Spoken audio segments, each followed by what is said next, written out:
Hi folks, Vince here again with the Tinkerer's Workshop, and today I wanted to share the latest tool to come through my shop. Last week my daughter, who's home from college for the summer, she begged me to take her out to a flea market, and she came home empty-handed, but I found this nice Stanley hand plane. Cost me all $10. Ordinarily, I probably would have passed on this plane just because of the condition it's in. It's a little rustier and dirtier than I typically like to buy planes. This one looks like it's been sitting in a garage or a barn for decades and just kind of sat neglected. But I bought this particular plane because it's somewhat scarce. Stanley made a series of bench planes numbered from 1 to 8, and the number 1 was the smallest, and they're very rare. If you find them, they usually sell for $1,000 on up. This is the number 2. It's the next size up. It's not as rare as the number 1, but it's still somewhat scarce. I've actually never come across one in several years of rust hunting, so this is the first one I had seen in the wild. And they typically, in good condition, they'll sell anywhere from $150 to $200 on up, depending again on the condition. But this one is probably one that a collector would pass by, but it's in fairly complete shape, even though it is, like I said, neglected. But I thought it might be a good one to clean up a bit. I'm not going to do a full-on restoration. I don't really like tools that are overly restored. So no wire wheels or no acid dips or belt sanders or anything like that. I'm just going to basically clean off as much of the rust as I can gently and clean the dirt off of it and then get it tuned up so that it can be used. So let's take a closer look at it and see what we've got. So I've done a little research on this plane, and as far as I can tell, I believe it was made sometime between 1919 and 1924. Some of the people that collect these planes have done a lot of research on changes made to the design over the years and what years those changes occurred, and they've created what's called a type study that you can look at the characteristics of your plane and kind of pin down a date range. And a couple of features on this plane that led me to believe it's from that time frame that I mentioned is first the knob. This is what's known as a tall knob, and for comparison, I've got another Stanley plane here that has the low knob, and you can see the difference there. The low knob was the earlier design, and Stanley went to this tall knob in 1919. So we know this plane dates from 1919 or later. And then another characteristic is the lever cap. This lever cap does not have any kind of marking or logo on it. In 1925, I believe, Stanley went to a lever cap similar to this with a logo, a notch logo. So those two features put this plane in the 1919 to 1924 range, which makes it a Type 12. Personally, I'm not too hung up on the types. I know some guys like to collect Type 11s or all one type. I really don't care that much about it. There are certain features of the planes that I like of one type over another. I actually prefer the lever caps that don't have a logo on there. I just think it looks cleaner without it. Some people like the low knobs, some people prefer the tall knobs. I don't have a strong preference one way or the other. I've used both, and they both have their advantages and disadvantages. So I'm more looking for a plane that's in good shape and doesn't have any repairs or major issues. And that is what this plane is. Honestly, even though it's kind of rusty looking, has a few little minor issues, which I'll go over. But overall, it's in fairly decent shape. There are no breaks in the castings or repairs. That's really, for me, the biggest deal killer. So there are a couple of little things. You can see here there is a split in the front of the knob here. That's very common. Later, on the larger planes, Stanley cast a ring around the knob. It was actually cast into the base here, and that helped kind of reinforce the knob and protect it from getting little cracks like that.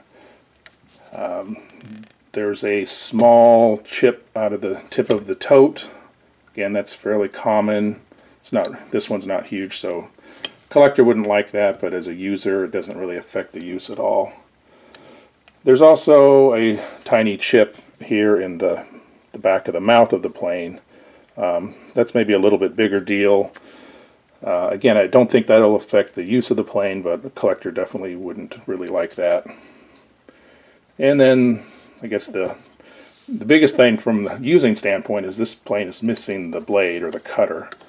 It does have the original cap iron, but for some reason, probably someone took the blade out to sharpen it and just never put it back. So at some point it got separated. So I've already gone on to eBay and found a blade that's appropriate for this era of plane, and ended up ordering that. It cost me twice as much as the plane, but you need a blade to use it, so should get that in the mail here shortly. So other than that, though, this is actually in fairly decent condition. I'm going to go ahead and start taking it apart and then do a little cleanup on it. There's not really much to taking these planes apart. I'm going to start just by removing the lever cap, that aside, and the cap iron here.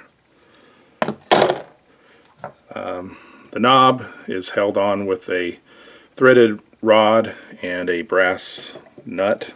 So you want to get a screwdriver that fits the slot nicely, just so you don't ding that up too much, but that comes loose fairly easy.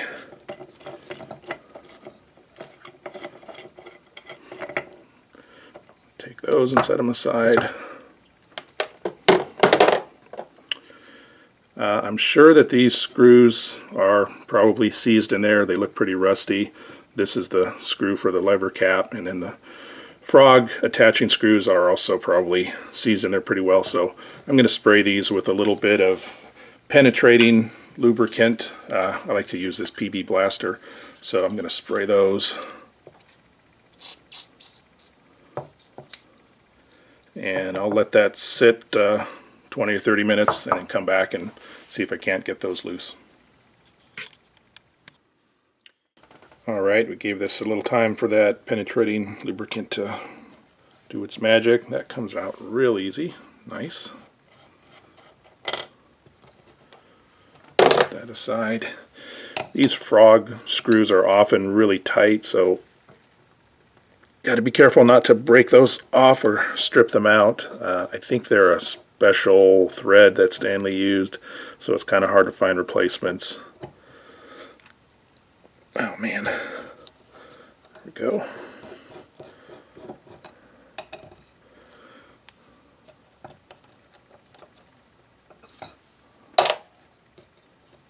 I'm setting all these parts aside in a plastic tub just so they don't get lost. Some dead spiders in there. And there's the frog. This plane does not have a frog adjusting screw. That was something Stanley added to their later planes that allowed, there was a little adjustment screw that would go in the back here and allowed you to fine-tune the adjustment of the frog. I don't believe the number 2s ever had that adjusting screw. I know Stanley added it to the larger planes, but I don't think the number 2 ever had one. So, boy, look at all that crud in there.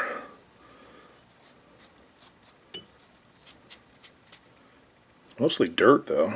Doesn't look like too much rust. We'll take the tote off, and again, do this carefully so that you don't snap the wood on the tote or damage the brass nut.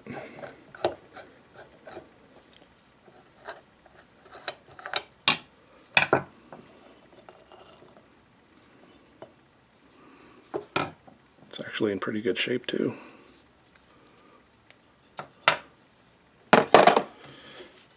Alright, so the base here is pretty dirty.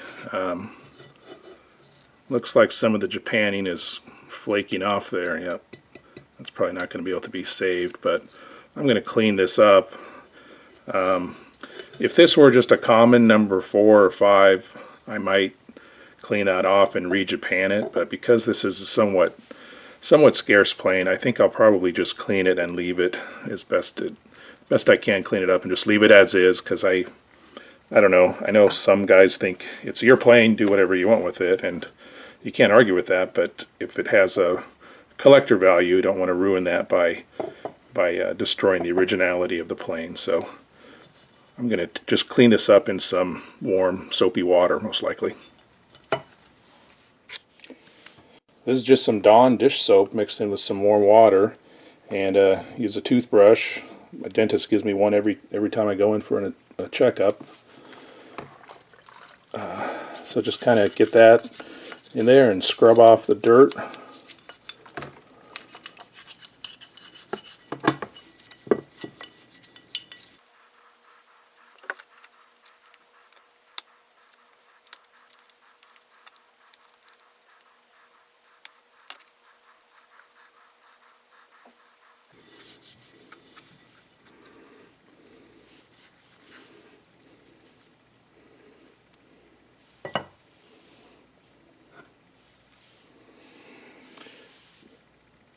I forgot to mention this on the Frog, but the blade adjusting nut here, this is a reverse thread. So to get that off, you just gotta turn it to the right.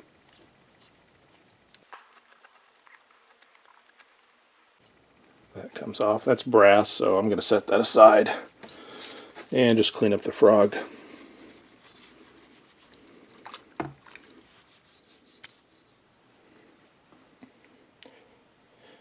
Alright, I got the dirt cleaned off of everything. You can see a little better what's underneath. Unfortunately, there's a lot more rust than I anticipated. There was a lot of rust underneath the Japanning on the base, and that causes the Japanning, that's this black coating. It's called Japanning, and it comes loose because of the rust, and it starts flaking off there. So kind of torn on this one. If this was, like I said, just a run-of-the-mill number 4, number 5, I'd probably clean that off and re-Japan it. Don't really know yet if I'm going to keep this plane or motor it on to someone else who might want to have one in their collection. So I'm probably going to leave this as is for now, and after I have a chance to use this for a while and decide if it's something I want to keep or not, I'll make a decision on whether or not to take it further, do a little restorative Japanning on this. But it's kind of a shame that this is all coming off here.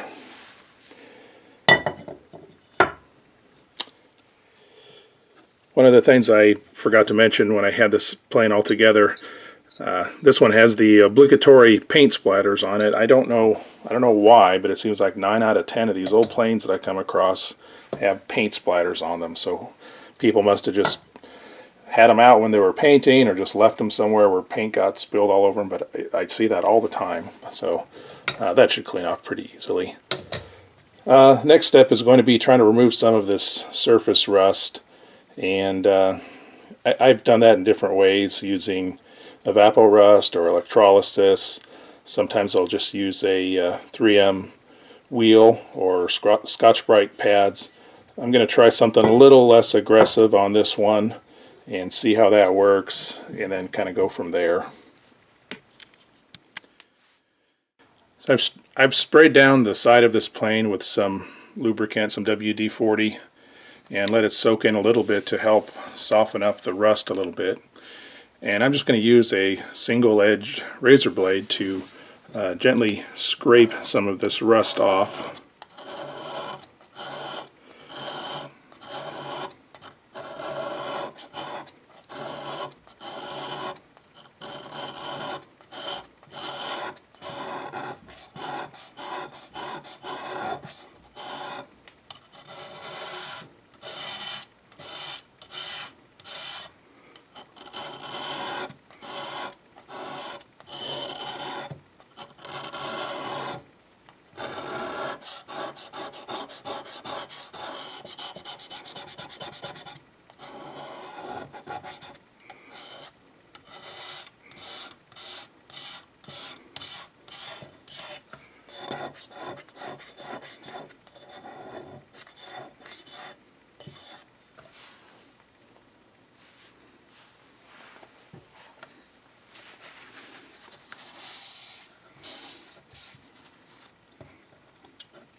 Okay, I think I got the top layer of rust off, so I'm going to go ahead and dry this off, and then I'll still use the razor blade, but now I'm using it dry, and I'm going to go back over it and just scrape off the next layer. This layer comes off a little bit better when it's dry, but I'll go ahead and work this whole side and then come back and show you when it's done.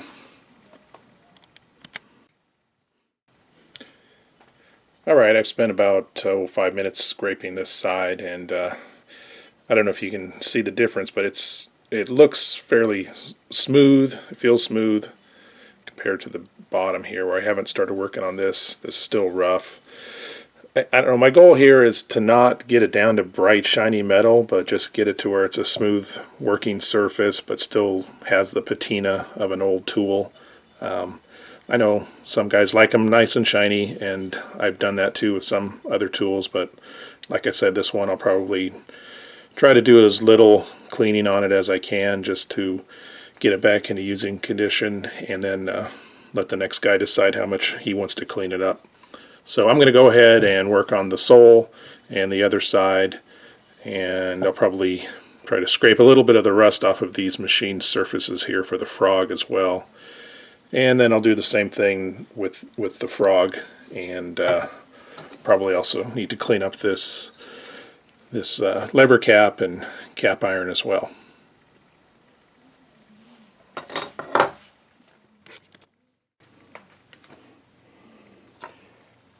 I cleaned up the wood parts with some 4/0 steel wool and a little paste wax, just to kind of rub those clean to get any dirt off, and the finish is in pretty decent shape, so I'm just going to leave those as is, but at this point we're ready to start putting things back together.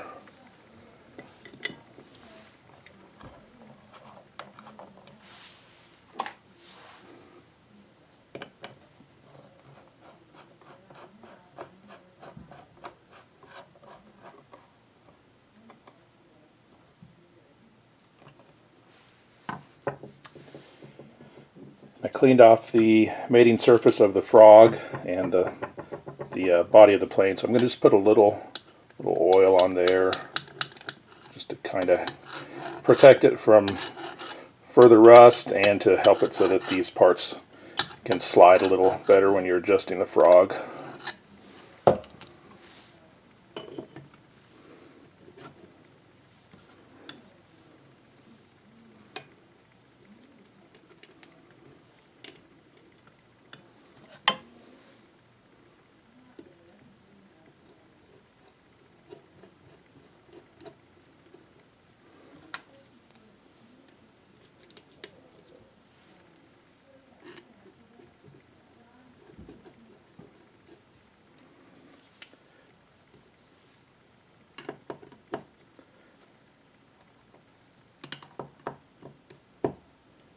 And I'm going to set that frog so it's just even with the mouth, the back of the mouth of the plane.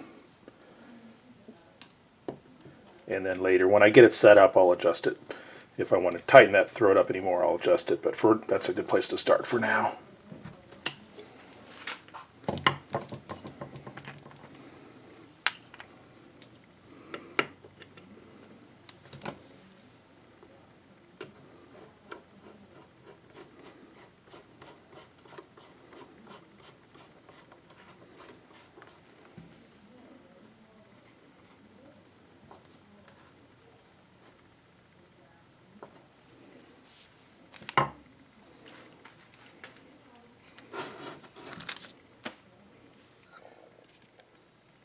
Well, the iron that I ordered on eBay came in, and this one has the Stanley Sweetheart logo. It's got a little heart with an SW in it for Stanley Works.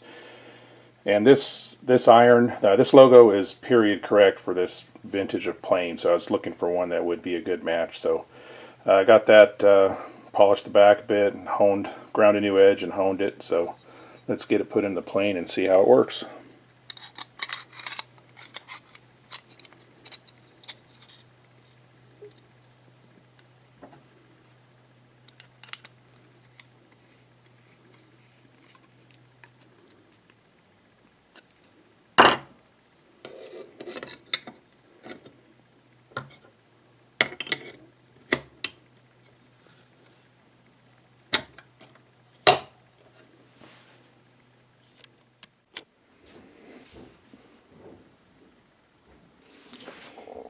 This plane is pretty small and I can only get 2 fingers around the tote here, but I'm going to give it a try and see how it does.